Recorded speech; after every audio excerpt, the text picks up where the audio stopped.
Yeah, perfect. We are live. So yeah, go ahead. Lovely. I'm Marlene. I'm very excited to welcome you all as interested students or as panelists at our UK Universities in-depth webinar today. Just to give you a brief introduction to Project Access, we're a student-based startup that fights inequalities in the higher education scheme.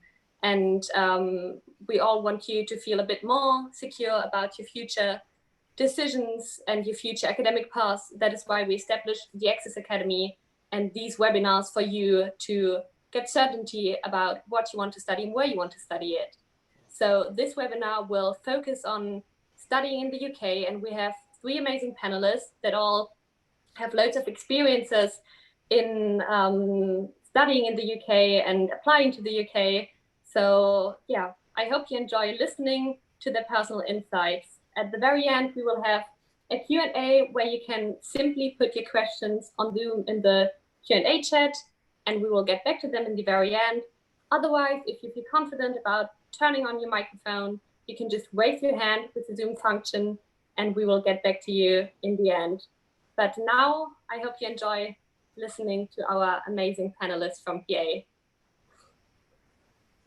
So maybe you can just all introduce yourself briefly. Yeah. Hi, I'm Isa, and I'm currently a first-year student studying philosophy, politics, and economics at Oxford. I live now because of COVID, and I'm from Thailand. Yeah, that's it.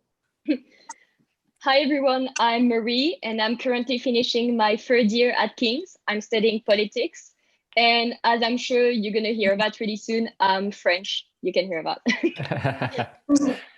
Cool. I can go next, or well, I will go next then. My name is Oliver. I'm studying management science at University College London. I'm from Denmark, which you may also be able to hear. Yeah.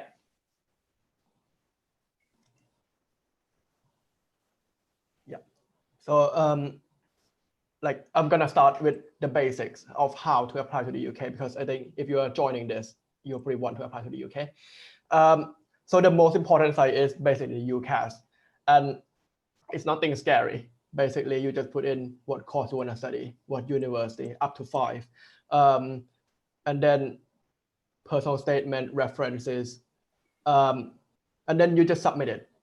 It's nothing like scary. It's just basically a form. So that one, if you're nervous, of course, like Project Access can help you. But I think a more important point of like why we are here, which I want to emphasize, is like what makes a good UCAS application. And I think there are 3 ingredients. First is a personal statement. If you think of writing a personal statement, you should think of it in terms of showing your academic interest and achievements. It is different to the US application process, where it is more personal. Here it is very academic. So unless you are applying for vocational courses like medicine, it should be 80% at least academic. And that's why. So you will send one personal statement to all 5 universities, and that's why you should apply to similar subjects across different universities.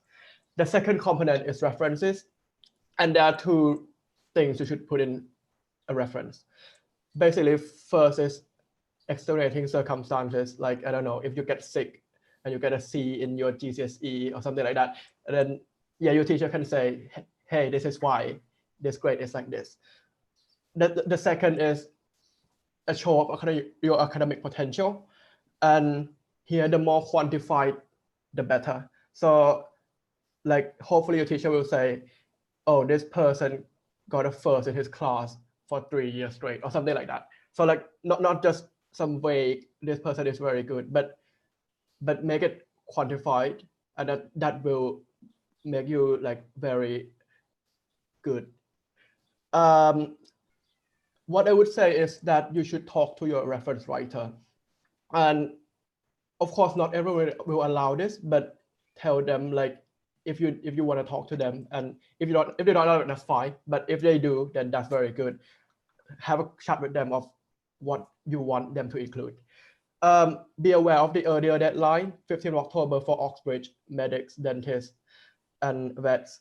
If not those 4, then I think it's in January. And there are other things in application as well which you should not miss. So things like English requirements. Some subjects and Oxbridge have like an outside test, and you should. My point is you should check very carefully for each university and each college, and you shouldn't miss like any details at all.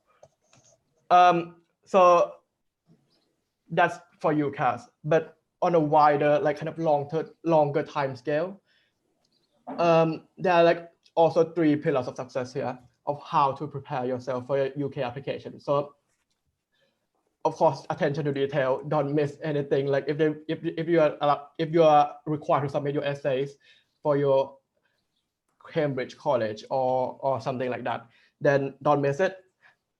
The second is intellectual development. There's no getting around this. Read books, read papers, read articles on your subjects. Things in terms of like what do academics in your fields read, and read that.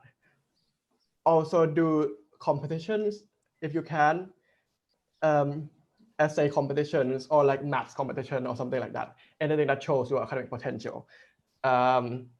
If you're a medic, then do hospital shadowing is so important or something like that.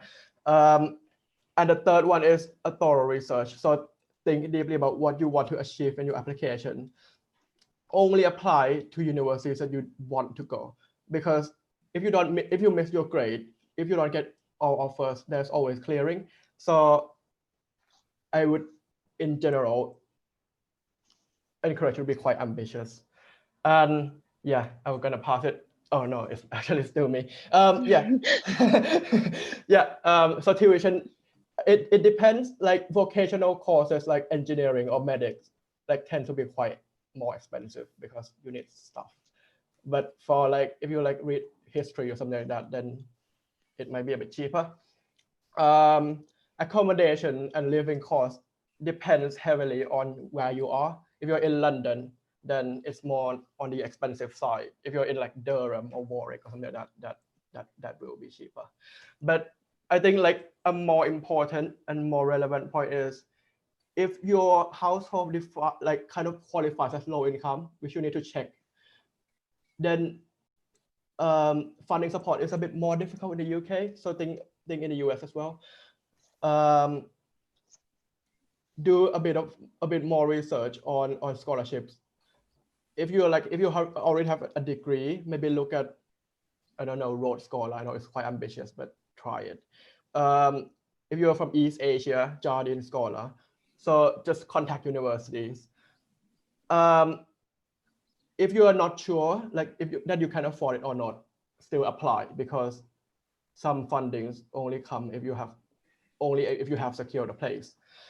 Yeah, also, if you're planning to finance it by working part-time, be aware that not all universities allow that. So Oxford does not.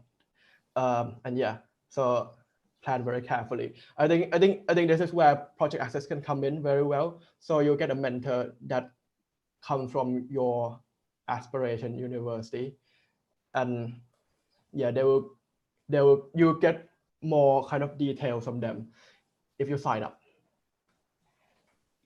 Okay, so now I'm going to talk to you a bit more about teaching in the UK. So teaching in the UK is divided between lectures, seminars, and tutorials. So what are lectures? Basically, lectures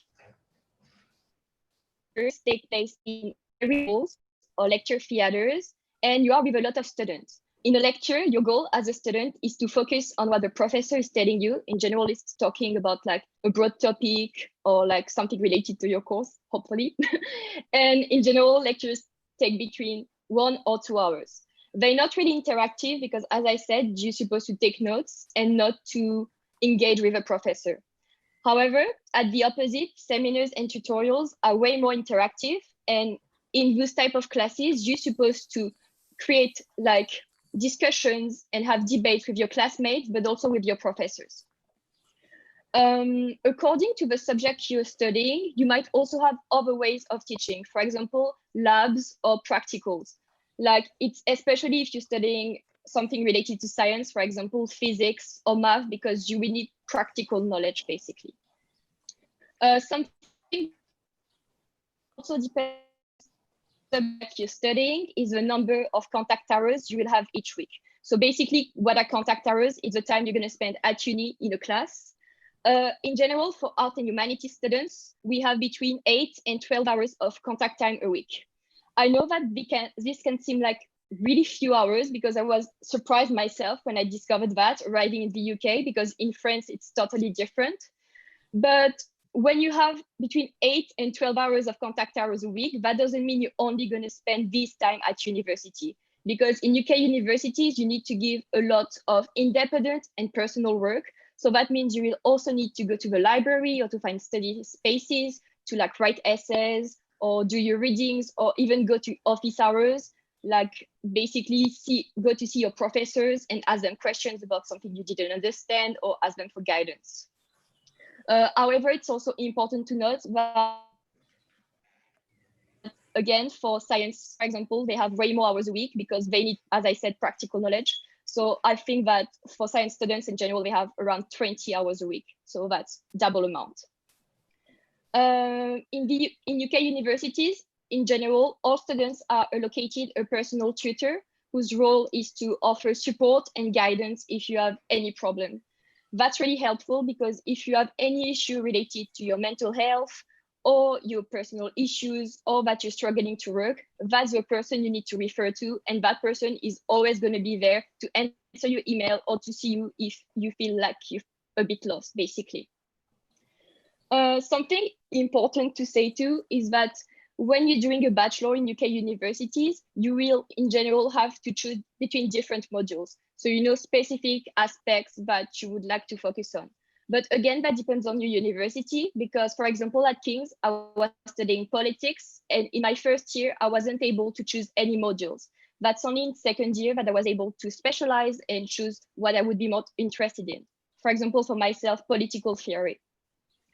I know that I repeated a lot there that contact hours or ways of teaching are going to depend on your course and your university, but that's actually true. And that's also why I think that Project Access is doing such a great work, because basically, if you apply for our mentorship program, you will be matched with a student who's studying maybe in your dream university and doing the same course as you. So you will have clearer answers about the type of information I just gave you, because it's really difficult for me to give you exact information given the diversity of courses and universities.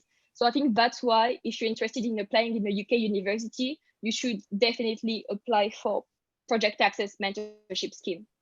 Let's jump to assessment in the UK. So when studying in the UK, there are various assessment methods, whether it's exams, presentations, essays, or reports. Again, it's going to depend on your course. The exam periods vary according to each university, but in general, there's one in December, January at the end of the first term, and one in May at the end of the academic year. Those two exam periods are quite different. For example, at King's, the exam period in January is really short, and in general, you don't have a lot of exams, but the one in May is a month. So you're more likely to be like having to like take a lot of exam, and it might be a bit intense. But I mean, as I said, you always have your professors or your personal tutor or classmates if you need help and if you feel like you're struggling. The grading system in the UK is also a bit different. Like it's quite difficult when you arrive at UK university to understand like the first time exactly what all those classification and marks mean, but you get used to it. Like you can see that I made a table on the slide. So basically in UK universities, I mean, in general, you need a 40% mark to pass. And the higher mark you can get is a 100, but it happens really I mean, I've never heard about anyone getting 100. So that's why the grading system is a bit tricky. Like I've never heard of anyone having 10% or having 100%. Again, depends on your professor, on your university, how likely they are to go really down in the grade or like really up. It depends, but the best classification you can have is a first class, so between 70 and 100. Extracurricular activities in the UK, which is my favorite part because that's something I really enjoyed when I was studying here. So UK universities offer a really wide range of student-run societies and clubs. For example, UK universities in general have sport teams. So if you want to discover a new sport or if you want to keep doing something you used to do in high school, UK universities also have a lot of debating societies. Myself, I was doing something called Model UN, so basically simulations of UN committees and debates, and that was really fun.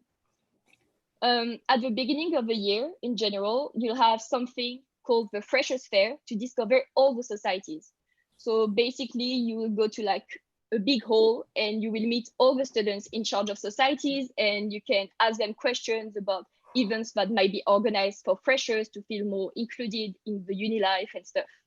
But from now, you can also go on university's website and check which societies are in each university. It might be helpful, like if you want to start like contacting them maybe on social media, if you want more information.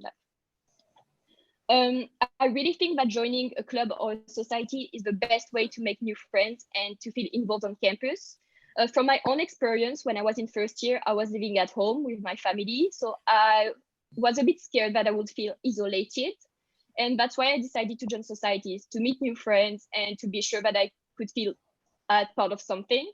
Because it's true, you can meet some friends in lectures or in seminars, but it might also be difficult because you're with a big number of students and some people might be in a hurry and not have time to have coffee after a seminar.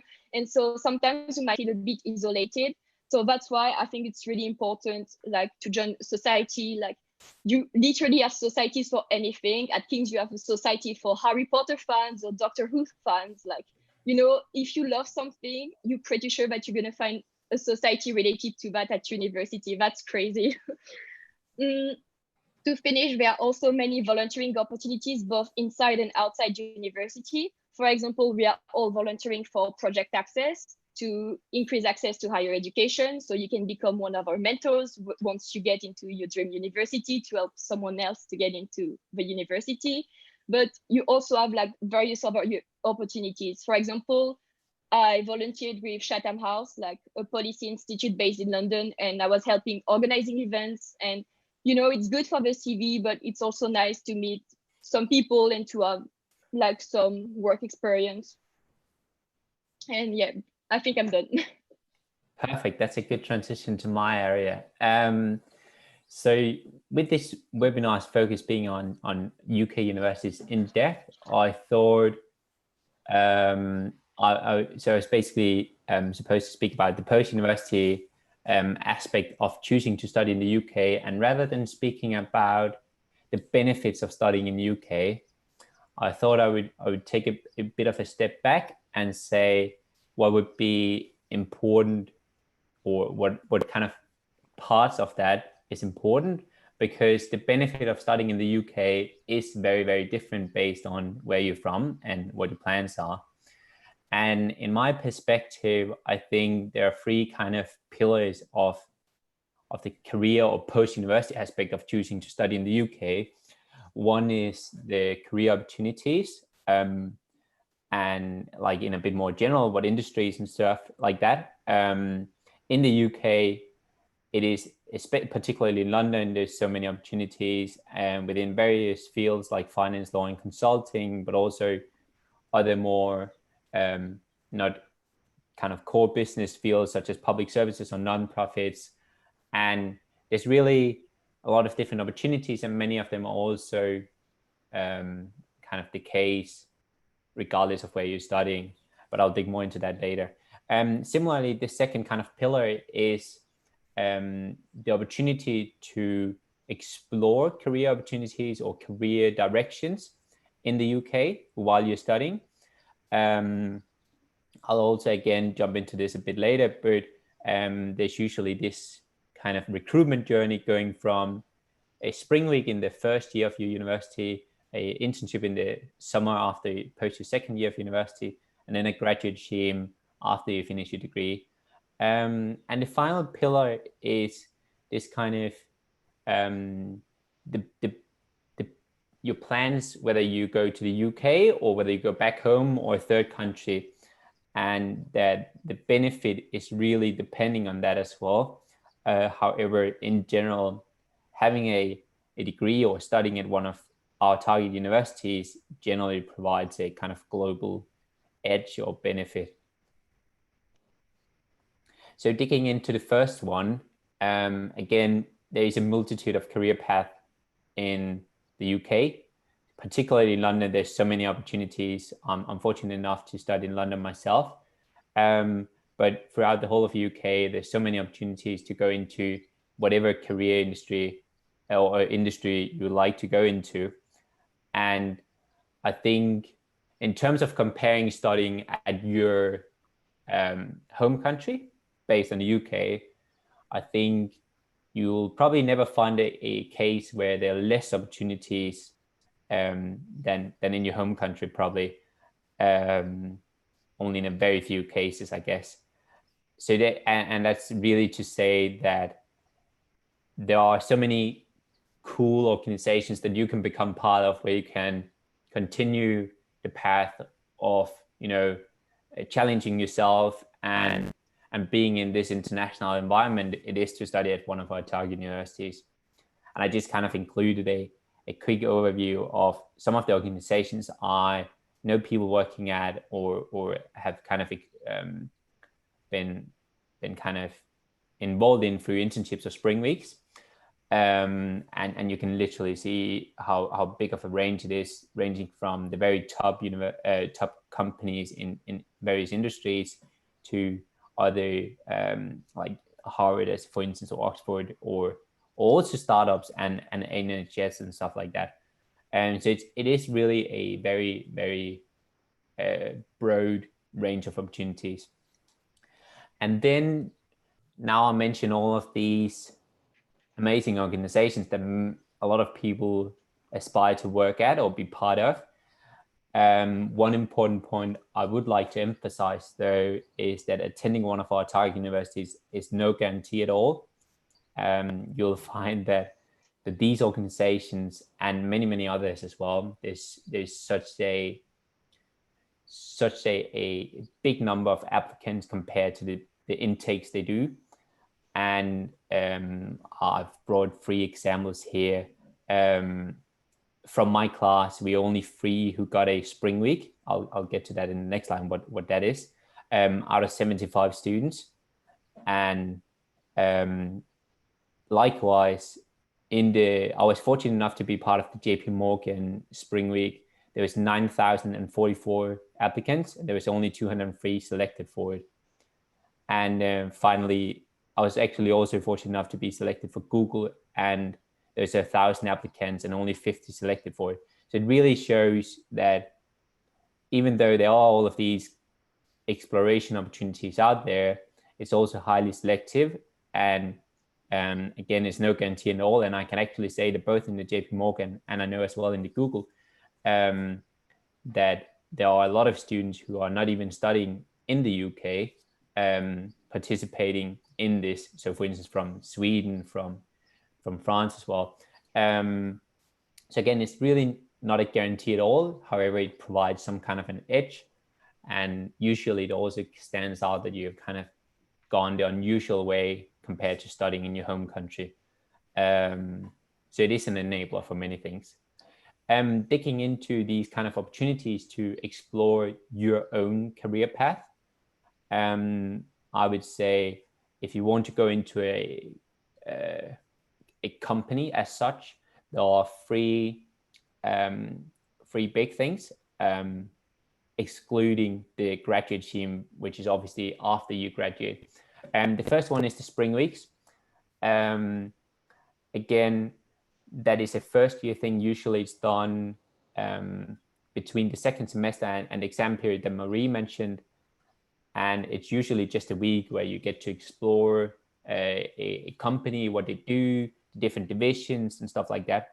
It can also go into the summer. So for instance, the Google I know is supposed to be in, or will be in July. Same thing, or maybe even bigger, is the internships. And internships, in the broad understanding of internships, can both happen in your first year summer and in your second year summer. Internships will usually be around 2 months, or ranging between 2 to 3 months, I guess, of working at a company. You will sometimes get a salary. If it's at the big organizations, you'll usually get a competitive salary. And here you really get to, while you in the spring week only get to briefly touch on it, and you don't really do much yourself. In an internship, you'll get to do stuff yourself, and you'll learn a lot by it. And then I've also made this category called top internships, which is basically just internships for the biggest organizations. Some of those are mentioned on the previous slide, where you usually only qualified, or well, not qualified, but eligible to apply in your second year summer. And that is because they usually also do the spring weeks, and the spring weeks are part of the kind of selection process for internships.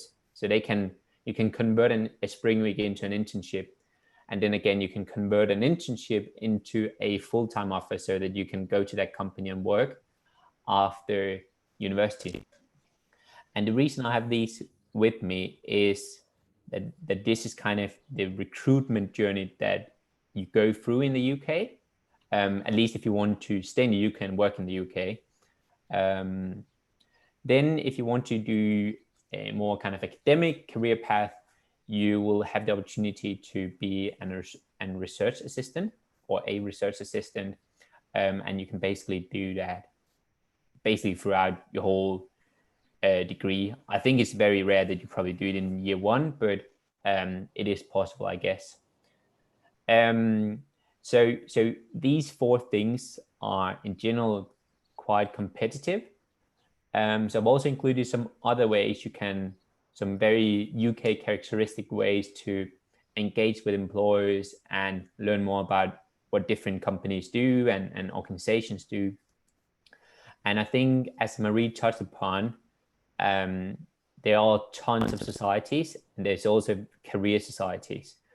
And just kind of on top of my head, I can mention the investment society, which is obviously finance-based. There's also a consulting society, UCL, and a business society in general. And through these societies, you can really get a lot of opportunities to explore what you find the best career path for you, which I think is very unique to the UK, or well, at least we don't have it here in Denmark, at university in Denmark. Similarly, we also have campus workshops. So that's usually companies or organizations coming to campus and having like a organization presentation of their organization, or maybe a bit of a workshop with CV or stuff like that. Similarly, there's also these business presentations where you can, or office presentations rather, where you go to their office and they treat you well. Sometimes they even give you dinner or food, which I've included below. And that is tending to be more happening the later in your degree you are. But again, it is possible. I've been to two, I think. So I think this kind of provides an overview of how you in the UK can discover the career path perfect for you. And to add to this kind of these opportunities, you also have to keep in mind that the unis, or at least I assume all, but particularly our target universities, are super keen that you get the job that you want, because that's also part of their success. And employers and societies are really there to help.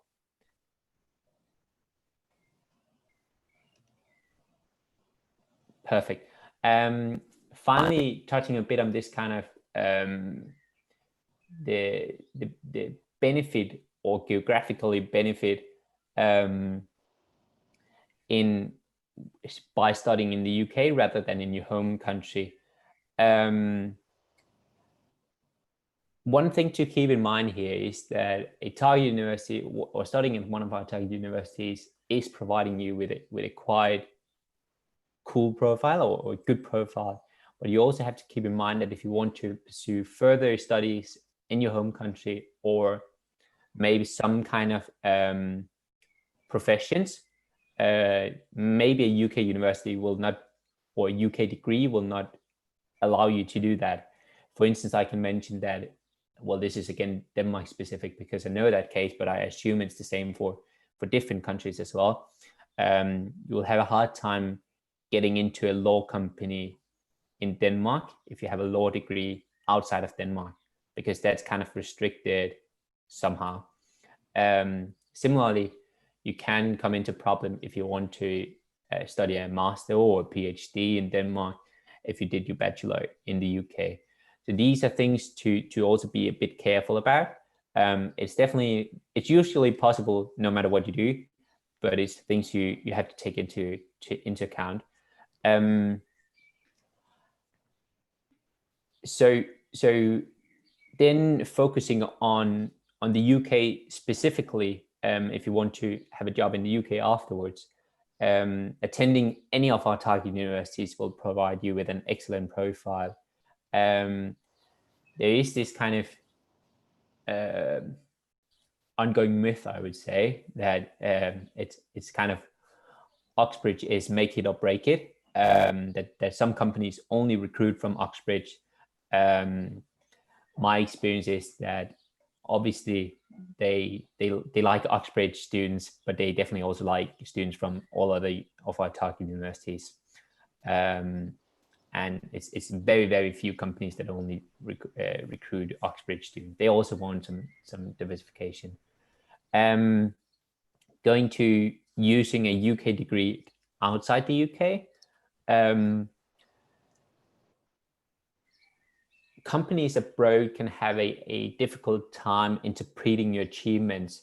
So that being the UK scale, I think is unlike no other marking scheme at university, and that can be tricky for a company to interpret. So if you had like 75, which is a really, really good first, it may not in a non-UK context look super impressive because you only got 75 out of 100, but in the UK that's super impressive. And that is to say that the benefit of studying in the UK may not be as good outside the UK relative to in the UK. But again, hopefully it will never hurt your chances. It will also show that you are happy to take on challenges and stuff like that.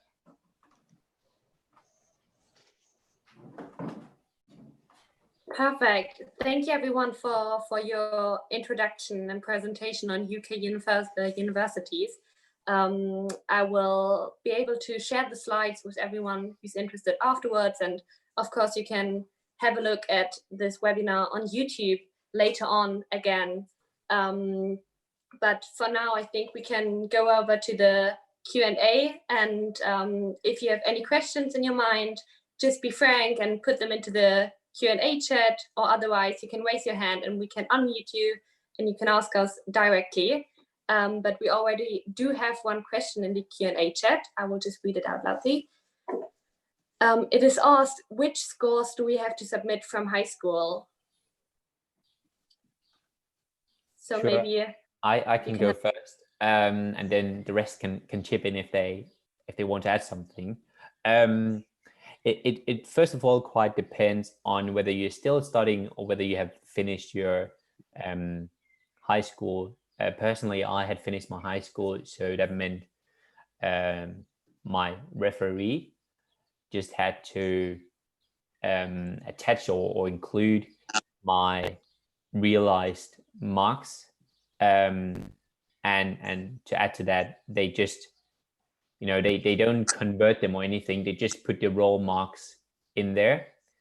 If you are still studying, you have to use predicted grades, which is, and then Marie and I, or Marlin, correct me if I'm wrong, something that the referee is predicting.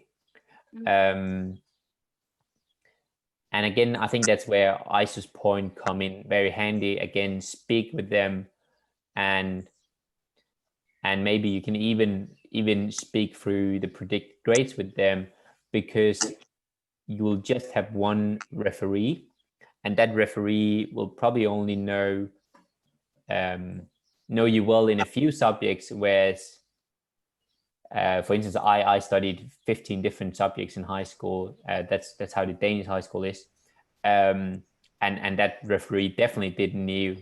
Well, he didn't needed to, because I was done, but he definitely didn't knew how well I was performing in the other subjects.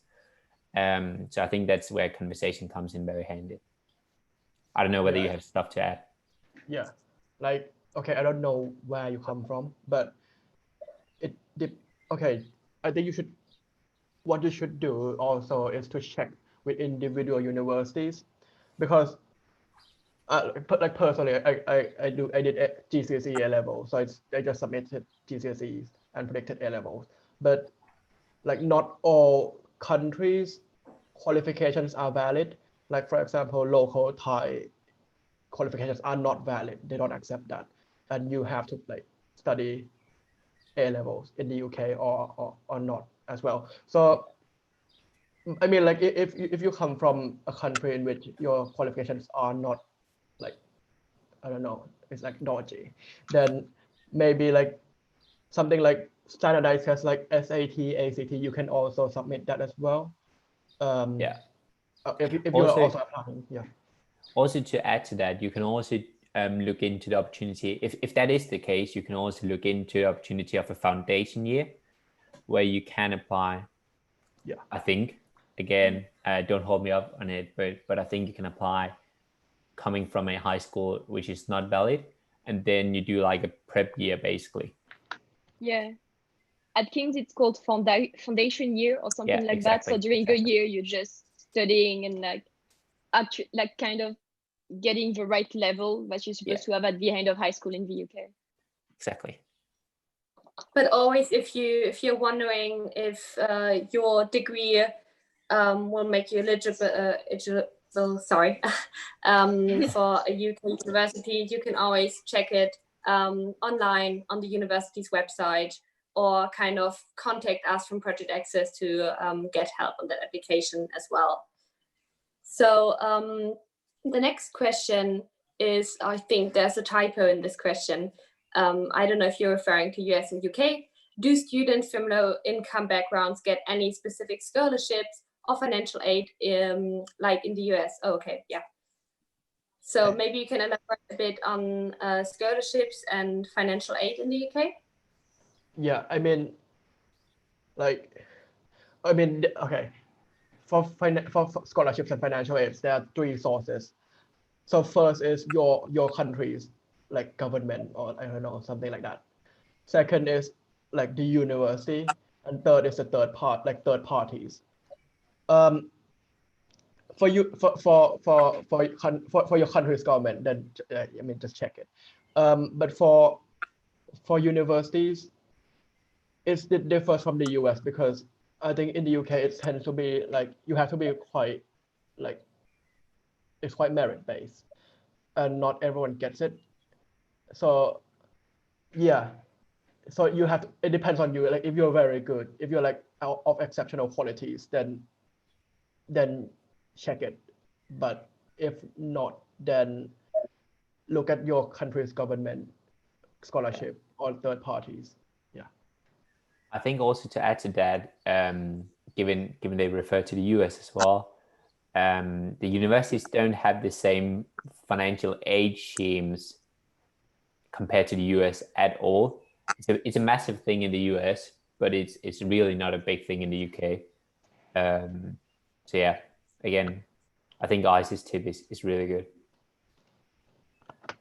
Definitely. I myself can add, in Germany, there are several scholarships from the government or from German parties that support you in studying abroad. So I have many friends that have scholarships from the German government as well. And here again, if you're worried about having the financial opportunity to study in the UK, I think Project Access is definitely the place that can help you and guide you through your application and can go on a look for potential scholarships with you together and help you through this. So definitely check out our mentoring. Again. And I think to add to that point is, as has been mentioned, you'll likely get a mentor from the same country as you, meaning that mentor will usually be able to guide you in what that mentor did in terms of financial support and guide you in the right directions in terms of the different sources of support. So yeah, can definitely recommend that. Great. The next question is, if I am in the top of my class, but school is so severe in the notation that the best one is 16 to 20, could I still have a chance? That's a very case, but go ahead, Iso. That's a very good question. So that's what you put in your reference, like your top of your class or your country or something like that. Put in your reference, and that's like specifically tell the reference writer to put it. Yeah. Can I add something? It's really difficult to answer a question like that because I feel like application depends on so many things. Oh, did I freeze? Yeah, for a second. Okay, I'm going to start again. So I was saying that I feel like it's really difficult to answer such questions because UCAS applications depend on a lot of factors. It's not only the grade, there's also like extracurricular activities, your personal statement, and like reference letters.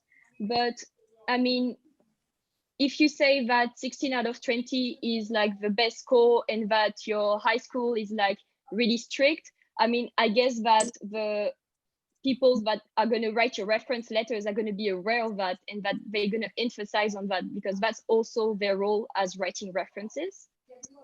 So it depends on a lot of factors. So as answering the question, do I still have a chance? It's a bit difficult, but you can still check on like university's website because in general, they're talking a bit more about like requirements for each course.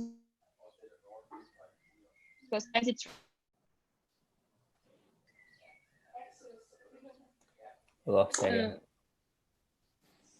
Um, did I? Oh, okay. Yeah. Was it all good? I think it was almost done. Yeah, cool. I can add a bit as well. First off, as a kind of motivational thing, I know one who was admitted having the kind of a mark exactly or grade exactly at the kind of entry requirement. So as long as your mark is on the right side of the entry requirement, definitely give it a go.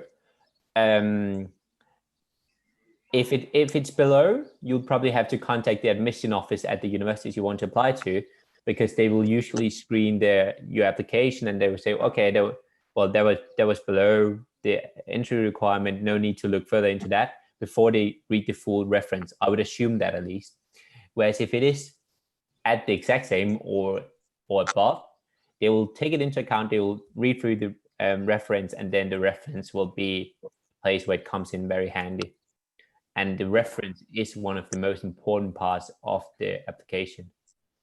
Also to add, like also strategize when you're choosing your university and your course as well. Not your course, but your university, because your courses should be from your intellectual passion. So your university. So like if your universities have, if you get 16 of 20 because, I don't know, like you're lazy, but you're like a genius or something, like maybe choose courses that have, choose university that have like its own test, and then you can show your talent through that test. So like Oxford is a good university to choose because it probably like in almost every subject, it really looks at its own test and it doesn't really trust the grades that much compared to like Cambridge. Yeah, so think about like what university you apply to as well. Amazing. The next question is, how much value do non-academic extracurricular activities like sport and poetry have in applications?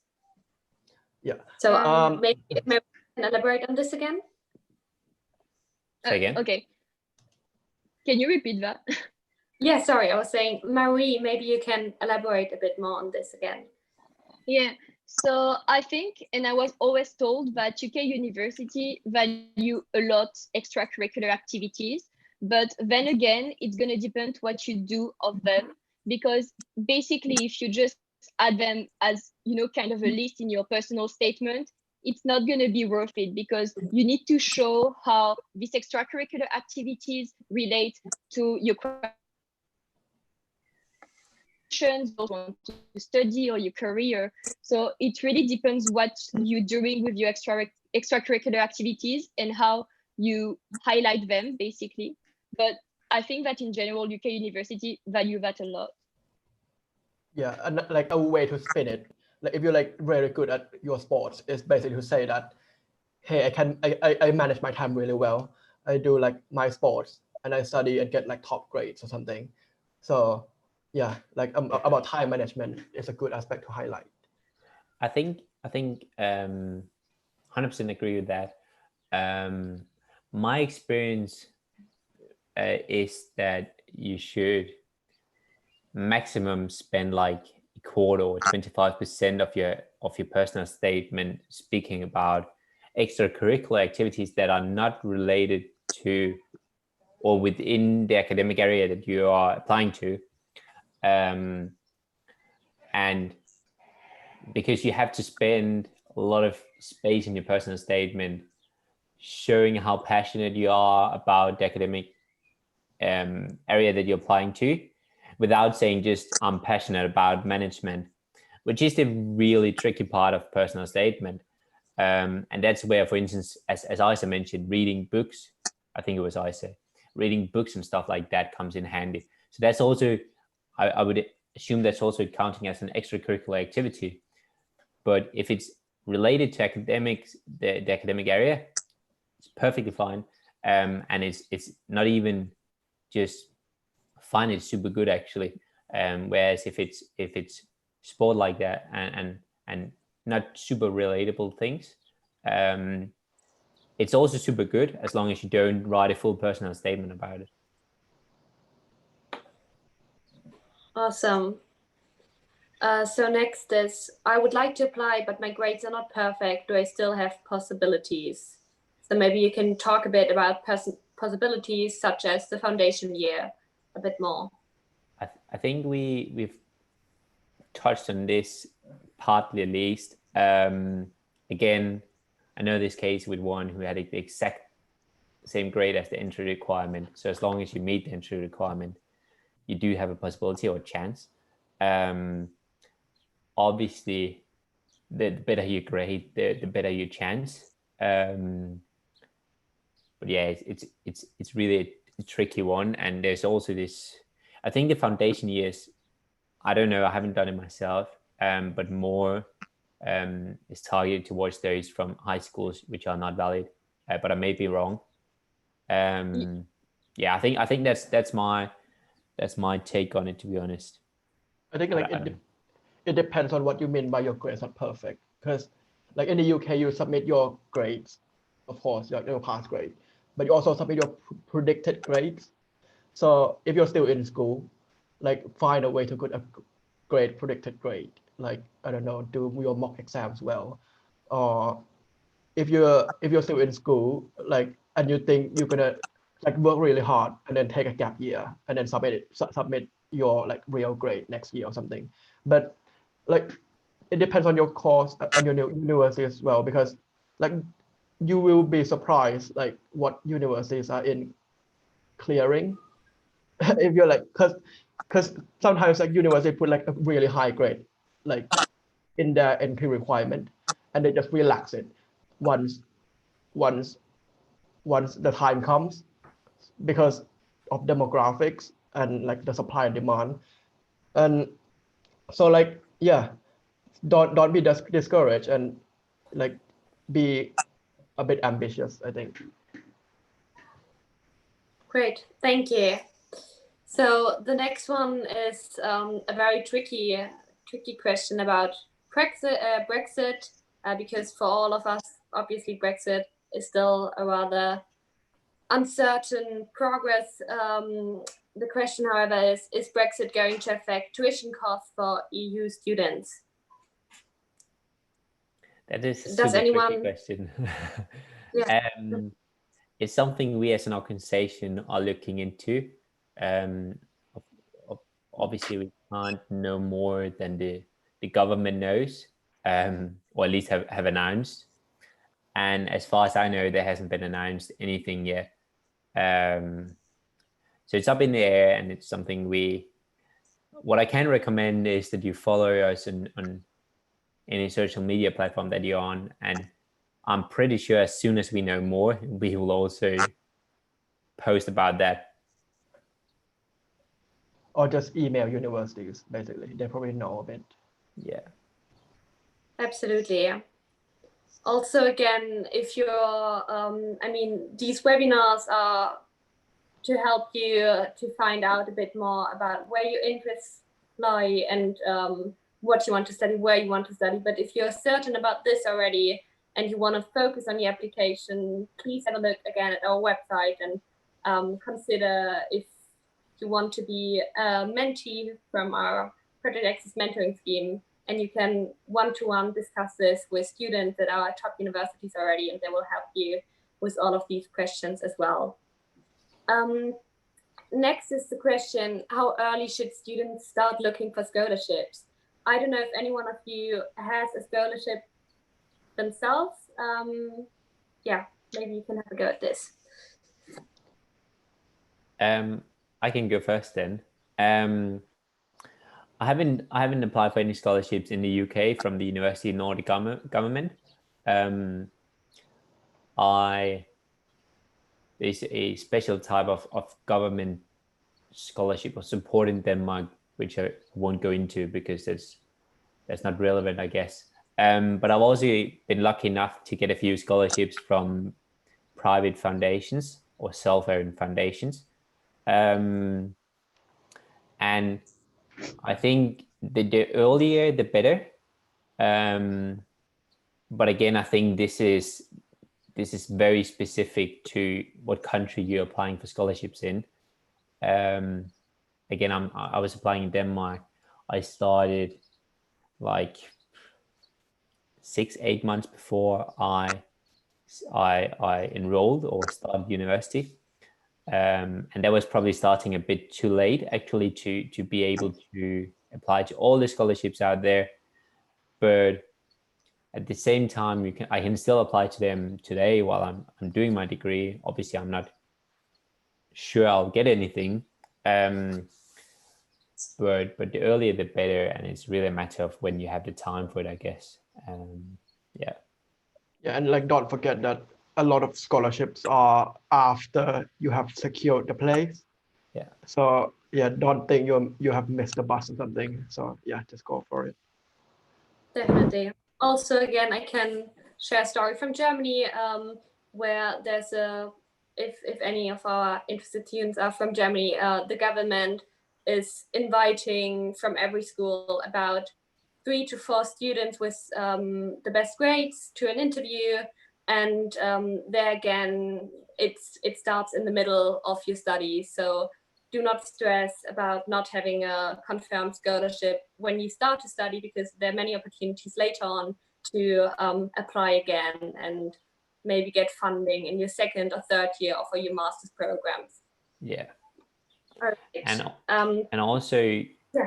I think the later you apply, the better chance you almost have.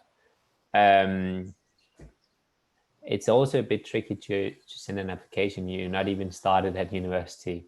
So I think you have to balance that. So starting super early, but also what are your kind of chance of getting a scholarship compared to the effort you put into it. Absolutely. The next question is rather specific for you, ISO. How do you prepare for the Oxford Philosophy Assessment Test? Oh, philosophy assessment test. I didn't do the philosophy assessment test. I did a PSA thinking skill assessment, but in general, like past papers is very important, but not all subjects have past papers. So okay, if it's an so I have two things to say here. If it's an essay question, right? Think very analytically. I don't know how to say it like in a way that's useful, but for philosophy, go to, I don't know, Stanford Encyclopedia of Philosophy, read it, and just like look at how it's written. That's how philosophers write. Yeah, just like write like that. Also, but if it's not like also, but in general, look at kind of the timing is very important. For TSA, I did only like 40 out of 50 questions, which is quite bad, but because I missed the time, because I didn't do the timing, like I didn't do like my past paper time, which I quite regret, but I still like, it was fine for me, but like do it time. And don't just look at like your specific test. So other tests are relevant as well. So for example, I did the TSA and I look at BMAT, which is the medical, like the biomedical admissions test, because it's like produced by the same company and it's like basically the same. Yeah. Maybe you can answer the similar question as well. How's the Oxford philosophy faculty's interview like? What types of questions do they ask and what topics do they cover? What if you don't know what they're referring to? Okay. Okay. Firstly, the department doesn't interview, the college interviews. So like if you get an interview, you probably know who will interview you. Just go to like, I don't know, like your college website and look at the tutor. That guy probably is going to interview you. I had quite a like strange and like experience with my interview philosophy. So I basically came into a room and then he just asked me straight away to talk about a topic of philosophy I was interested in for like 5 minutes, like without any interruption. And then like halfway through, the guy taking notes on my application just like shut his laptop down and stop taking notes. Okay, it's just quite like discouraging. But like for Oxford, the interview process is 2 to 3 days. So like just keep going. Don't feel like you have lost. Also, if you don't know, like just ask him, because like I asked the guy 2 or 3 times during the interview because I couldn't hear him. He just spoke like very quietly. On how to prepare, again, how to say it, look at the Oxford website. So like look at the introductory topics, but also have a topic that you are like very comfortable in. So like read the Stanford Encyclopedia of Philosophy. Yeah, that's very detailed. And if you like nailed it, you'll be very proficient in that topic.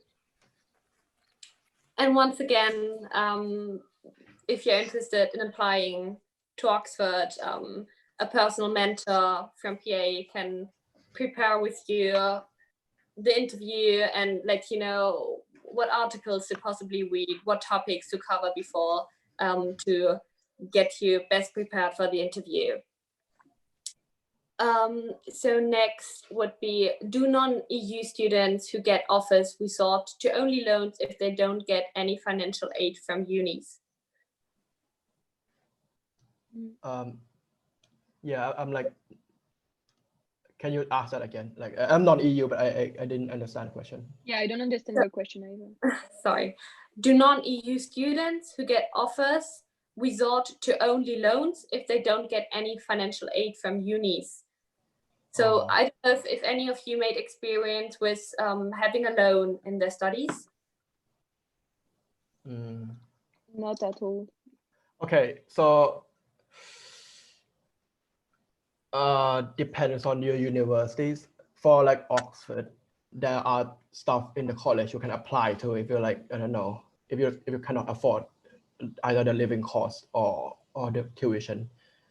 And like, to be honest, I'm not really sure how that works exactly, but I think okay.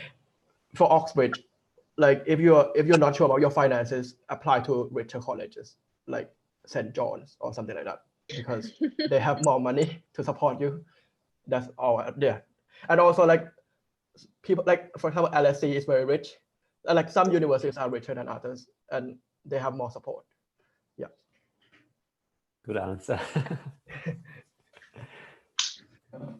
Thank you. So just a simple question. Can anyone download the presentation for further reference? Thank you. First of all, Jose, you can access this live video on YouTube afterwards on our Project Access YouTube account.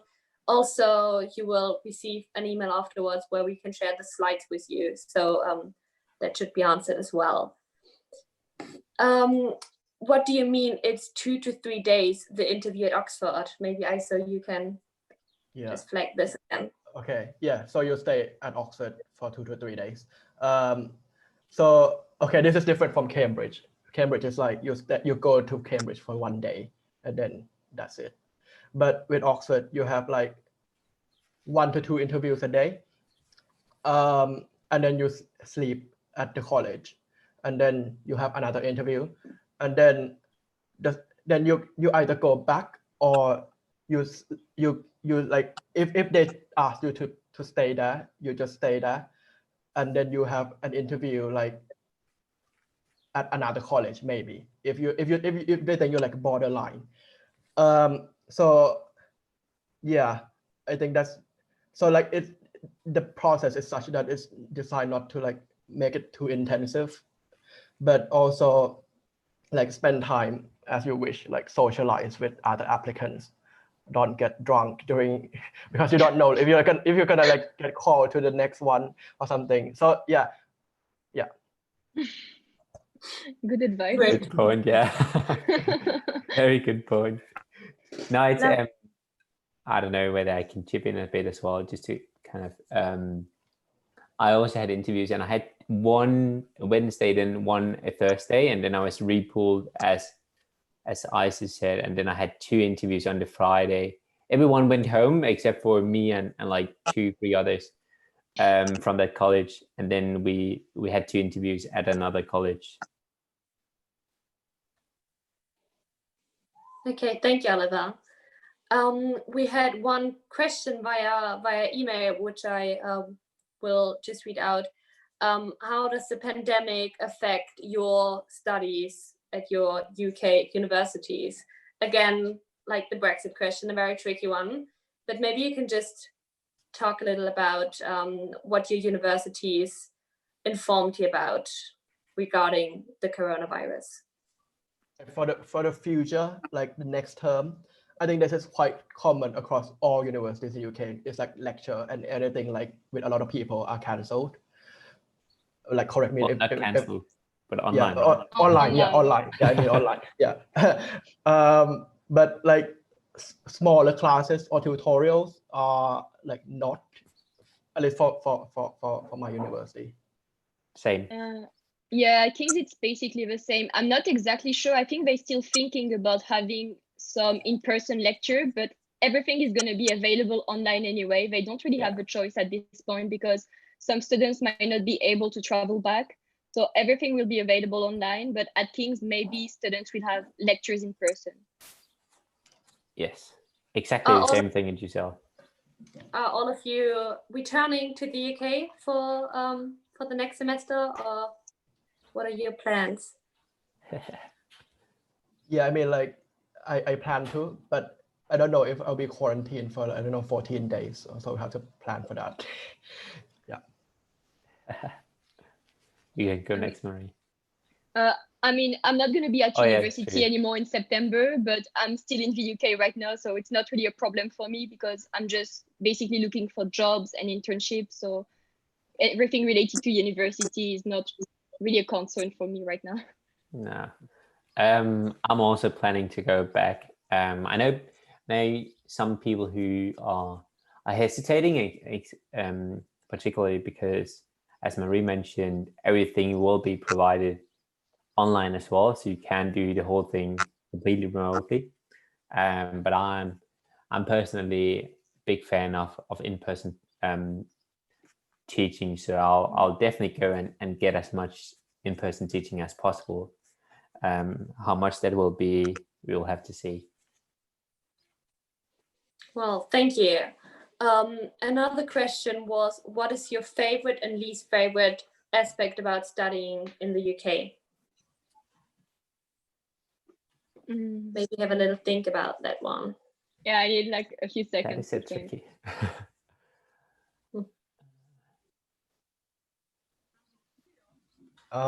Yeah, I'll go first. My most favorite aspect is, like, obviously it depends on the course you're doing and how interested you are. But I'm interested in my course, and like the professors are like very good. I mean, like, okay, they are very good like at their subjects. Some are good at teaching, some are not. But I'm pretty sure, like, if you go to a top university in the UK, they will be very good.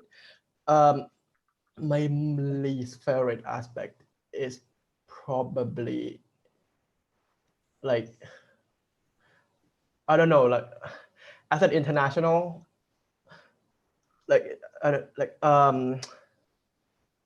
with visa stuff, it's a bit uncertain. So, but it's probably better than the US. So, like, I don't know, if you're like plan here to come and get a job as an international, maybe like research. Yeah. Okay, I can go next.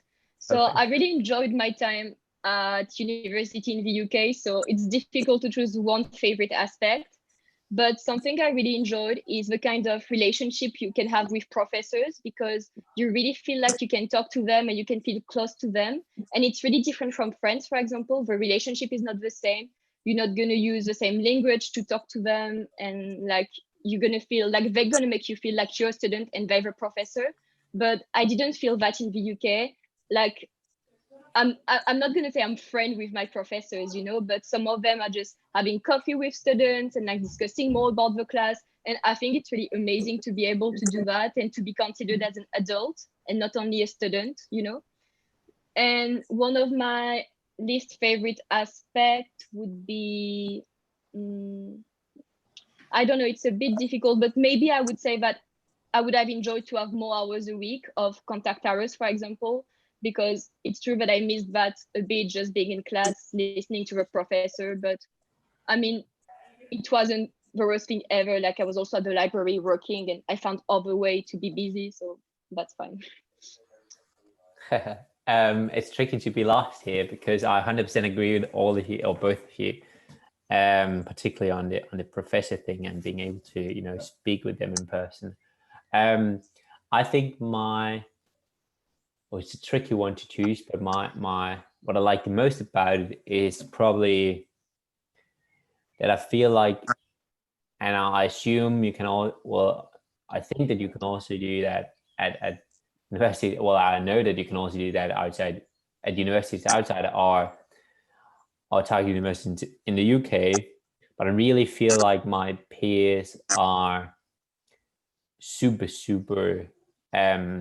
inspiring and hardworking, and I think that's also why we, for instance, see people spend a lot of hours on volunteering with Project Access and stuff like that, because people are truly amazing and they come from a very diverse background, which also makes them even more inspiring to work with, because they have different views and you know, just to kind of compare. In my class, we are around 75 students and we represent like around 30 nationalities. And I'm pretty sure you'll never get something close to that in Denmark.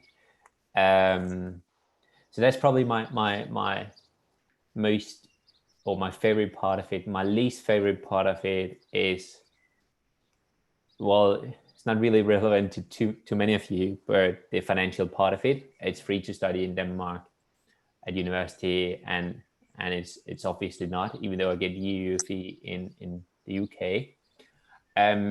Something which would be more relevant to all of you is probably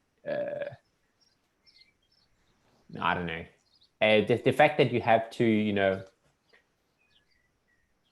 leave everything behind almost in your home country and move to another country and you know, settle in, which is also an amazing thing. But the fact that it's a bit tricky to, you know,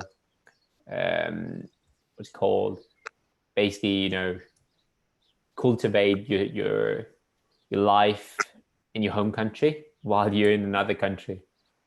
And that's probably what I find the most tricky, actually, or my least favorite part of it, that I have this challenge. Excellent, interesting answers. A lovely question to end this Q&A is to get back to PA.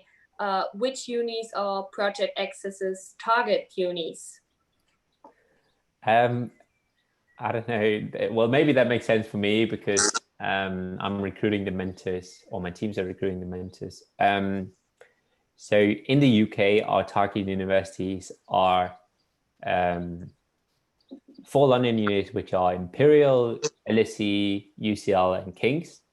And we have Oxford and Cambridge, and then we have Warwick and Durham. In the US, we have most of the and I think we also help students from never mind. But in the US, we also help for most of the universities on the East Coast. Ivy League universities are target universities. Along with we've just started a campus team at Stanford, meaning we are now recruiting mentors for Stanford more than we've done before. So yeah, that's our target universities.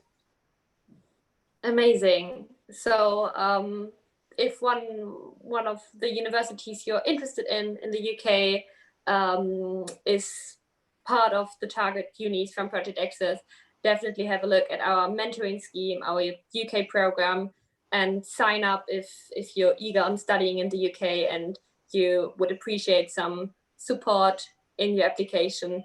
I myself would have been super lucky to have a thing like PA, because the town I'm from, nobody really thought about studying in London. So I'm definitely jealous for everyone who has the opportunity to sign up for PA. So take this opportunity. I promise it's worth it. In the very end, I'm super thankful for our amazing 3 panelists for sharing your insights, taking the time to answer the questions. If you yourself still have any questions, please write our panelists an email or hit me up. My email is marlene.bornemann@projectaccess.org. Also, if you have any ideas for future webinars or still questions on what and where to study or how to sign up for the mentoring scheme, let me know. I'm always happy to help. I will share the slides with you, and you can always come back to this webinar on the YouTube channel and have a look at it again. You would be a tremendous help if you could simply fill out a type form to give us some feedback on our webinars to always improve for future webinars. I will send this in an email afterwards as well. And in the very end, I wish you good luck with your applications and your decisions. I hope this panel gave you some more motivation and some more certainty and confidence for your future academic path. Yeah, thank you everyone for joining, and have a lovely evening. Thank you. Thank you. Bye-bye. Bye.